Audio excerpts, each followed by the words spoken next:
Welcome to my channel. இன்றைக்கி அனிசா சமையலறையில் ஒரு ஹெல்த்தியான உடம்புக்கு ஒரு ஹெல்த்தியான ஃபுட்டு, சுகருக்கு நல்லது, ரத்த அதிகரிக்க, உடம்புல பித்தங்கள் குறையா, இதுக்கெல்லாம் நான் எனக்கு ஒரு பர்பி செய்ய போகிறேன். அது எப்படின்னா, பெரிய நெல்லிக்காவை இந்த மாதிரி வேக வச்சு இட்லி பாத்திரத்தில் வச்சு வேக வச்சு நான் கொட்டை எடுத்து வச்சுருக்கிறேன். அதுக்கு ஒரு சின்ன கப்பு நாட்டு சர்க்கரை, ஒரு துண்டு சுக்கு, அப்புறம் ஒரு 10-15 பாதாம் பருப்பு. வாங்க இதை எப்படி செய்கிறதுன்னு பார்க்கலாம். இப்போ நம்ம ஒரு மிக்ஸி ஜாரில் இந்த நெல்லிக்காவை தண்ணி ஊற்றாமல் அரைச்சிக்கலாம். நம்ம அந்த அளவுக்கு அரைச்சி எடுத்துகிட்டு வந்தாச்சு. இப்போ ஒரு கடாயை அடுப்பில் வச்சு அடுப்பை பற்ற வச்சு விட்டுக்கலாம். தண்ணி சேர்க்கக்கூடாது. கடாய் காயட்டும். கடாயில் நெல்லிக்காய் சேர்த்துக்கலாம்.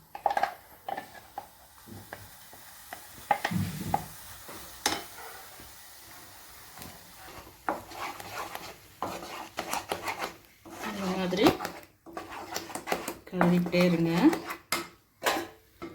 இப்போ நம்ம இந்த நாட்டு சர்க்கரையை போட்டுக்கலாம். சர்க்கரை மெல்ட் ஆகி வரும்.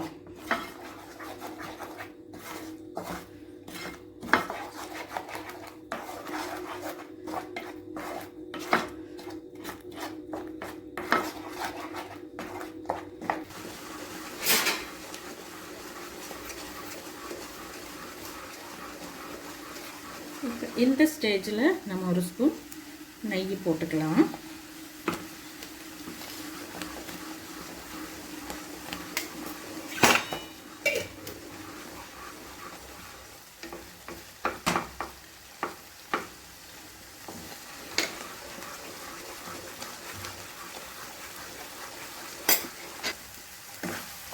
இந்த சுக்கு, பாதாம் இது போட்டுட்டேன். பவுட்ரு பண்ணி வச்சுட்டு இது போட்டுட்டேன்.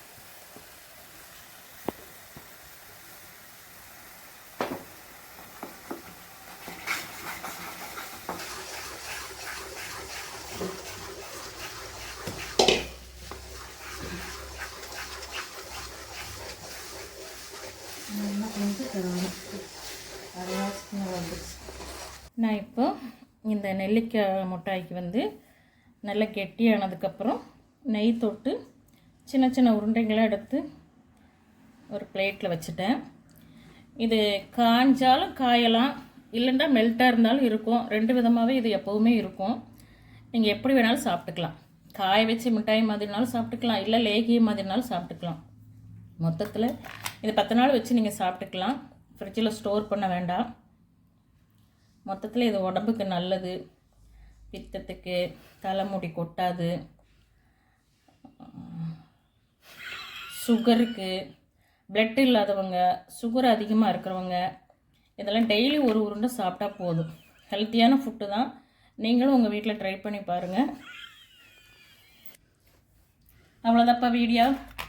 இந்த வீடியோ பிடிச்சிருந்தா லைக் பண்ணுங்கள், ஷேர் பண்ணுங்கள், சப்ஸ்கிரைப் பண்ணுங்கள், கூடவே பெல் ஐக்கனையும் கிளிக் பண்ணுங்கள். தேங்க்யூ.